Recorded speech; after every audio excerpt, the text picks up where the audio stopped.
Very good morning. Today we are going to see the topic about combustion in SI engines. That is SI engine meaning spark ignition engines, that is petrol engines. So normally combustion, the meaning of combustion is the burning of air and the fuel mixtures. So there is basic difference between combustion in SI engine and CI engine, that is the diesel engines. So now we are going to see the combustion process in a SI engine, that is spark ignition engines. That is nothing but our petrol engines.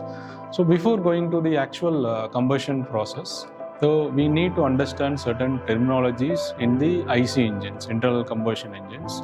So let me start with the basic terminologies like the top dead center and bottom dead center. So what is top dead center? So top dead center is the maximum travel of the piston on the top side of my engine head.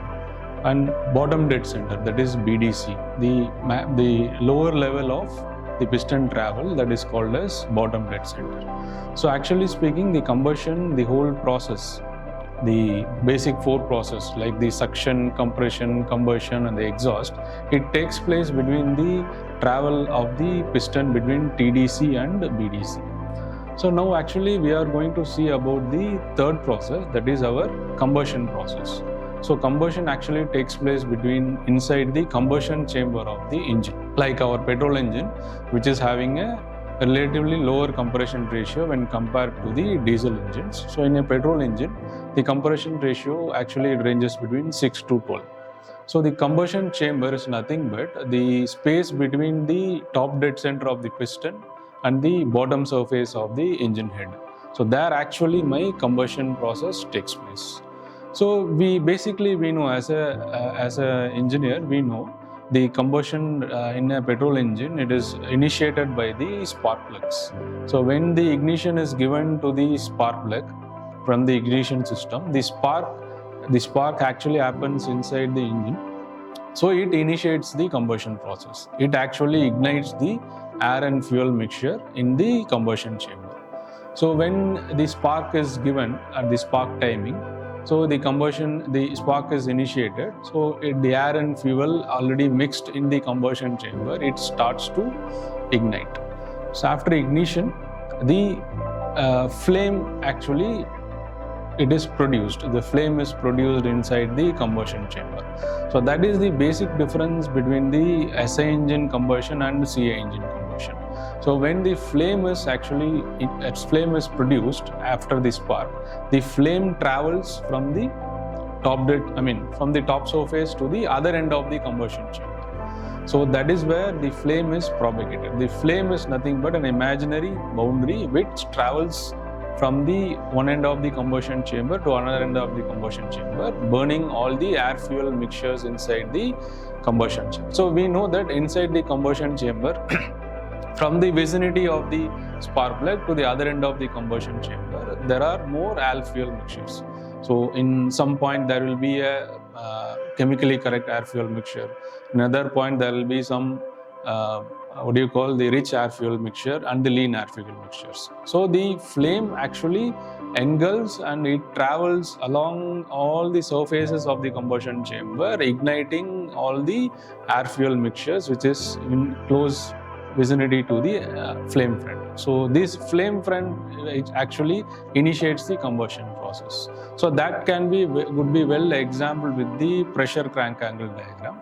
So the pressure crank angle diagram is drawn. It is actually along the x-axis we mention the crank angle of the engine, and the y-axis we plot the pressure values of the engines. So that is actually the P theta diagram shown in the graph. So when the basic process is compression, combustion and afterburning. So in a normal theoretical aspects, we can see the profile. When the combustion is initiated, the pressure increases according to the crank angle. The pressure increases and the temperature increases, and it reaches the maximum value in the combustion chamber, and as well as the temperature is increasing, so it reaches the maximum value. Then after the piston is traveling towards the bottom dead center, the pressure and the temperature gradually decreases. So that can be clearly indicated using this pressure crank angle diagram. Now in an actual P theta diagram of a spark ignition engine, we are actually having 3 stages of combustions. That is from A to B, B to C, C to D. So from A to B, there is that process, we call it as ignition lag. So like I told you, when it is initially we are having the ignition process, that is from the spark plug. So the ignition process, that is A to B, is my ignition lag process. So that is where my flame front begins. My spark flame, it begins. Then from B to C, it is where the flame front is developing. The flame front, that we call it as the flame front propagation. There actually my combustion is already started. So now after reaching C, that is my top position, that is my peak pressure inside the combustion chamber. That is where the flame will be traveling at a high speed. The flame speed will also be very high. The temperature will also increase, and it completely burns all the air fuel mixture inside the combustion chamber. So after reaching C, it is my high peak pressure inside my combustion process. It is my peak temperature. So then it gradually, after the piston is moving towards the bottom dead center, the combustion is actually it is going to end. So the piston travels from the top dead center to bottom dead center. So pressure is gradually decreasing. So on the flame front also, it is going to travel to the other end of the combustion chamber. So this is what the normal combustion process in a SI engine happens actually. So when there is a smooth combustion process, so initially it starts with ignition lag, then the flame propagation is there, then finally the afterburning stages are there. So this is happening in a normal combustion process. But practically speaking, though in a SI engine, so the normal combustion process does not actually happen always. So there are some abnormal processes, that is abnormal combustion process. That is what we call the phenomena of knocking.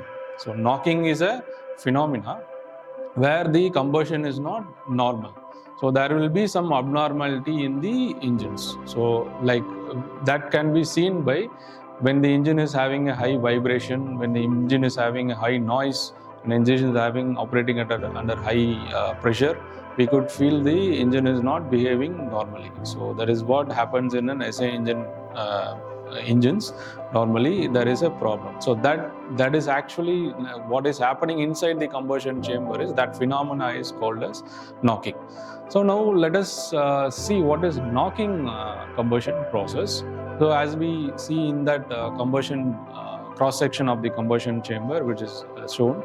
So we are having the flame initiated from the spark plug. It is going to travel towards the other end of the combustion chamber. That is a normal. So the comparative cross section view is given where the abnormal combustion process is taking place.